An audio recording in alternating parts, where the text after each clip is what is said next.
Good morning. My name is Ralf Friedrichs. I'm an addiction recovery coach, a life coach, the host of this show, the Take Your Life Back Today radio show combined with the YouTube version on YouTube. Folks, my father is doing okay. A few little things that came up, but he's doing okay. Let's talk about opiate epidemic spilling over onto our roads. Patients who are prescribed opiates and the clinicians prescribe them are more to be concerned about the steadily rising rates of opiate overdoses, according to the new study that I found online. The research published Friday in the Journal of JAMA Network Open shows that drivers who are on prescribed opiates are twice as likely to be deadly in a deadly two-vehicle accident than those using regular drugs.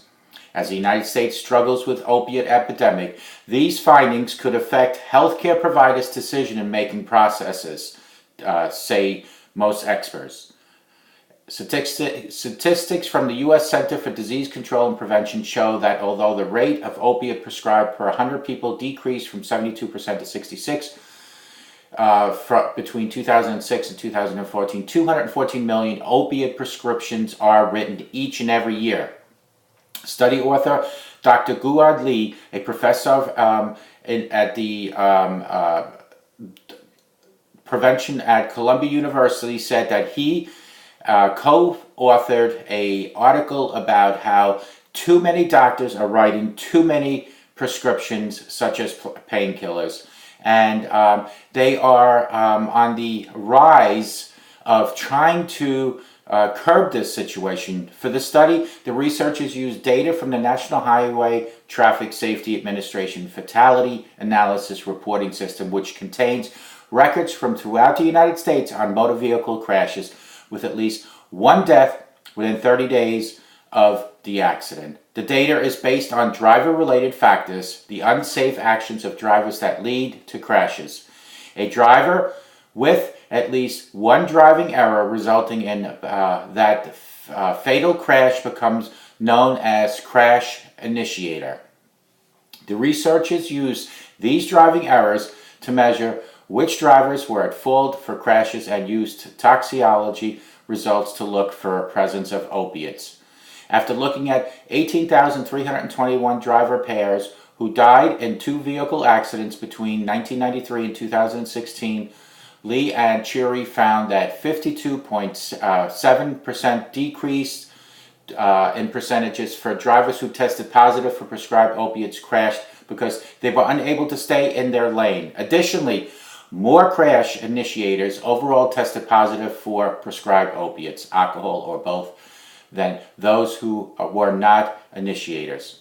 Previous research has shown that opiates can impair drivers by causing them to be dizzy, drowsy, or even sedated. By decreasing alertness and increasing reaction time, opiates cause patients to be increased risk of crashing while driving.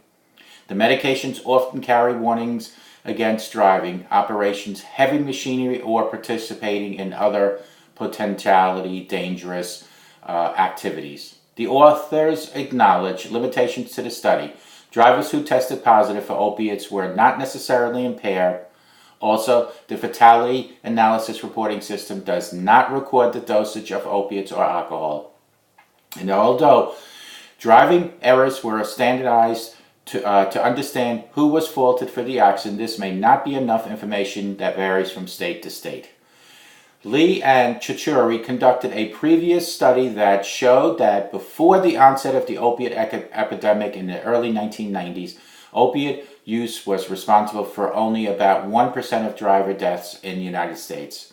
As both illicit and prescription opiate use has increased, the number of motor vehicle deaths from opiate use has increased to at least 7%, the study says.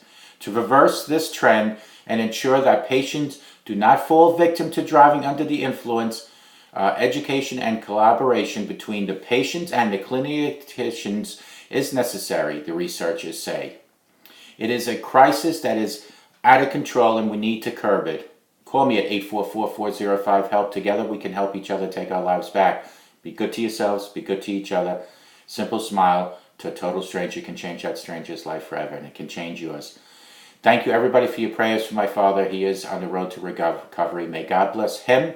May God bless you. May God bless America. Take good care.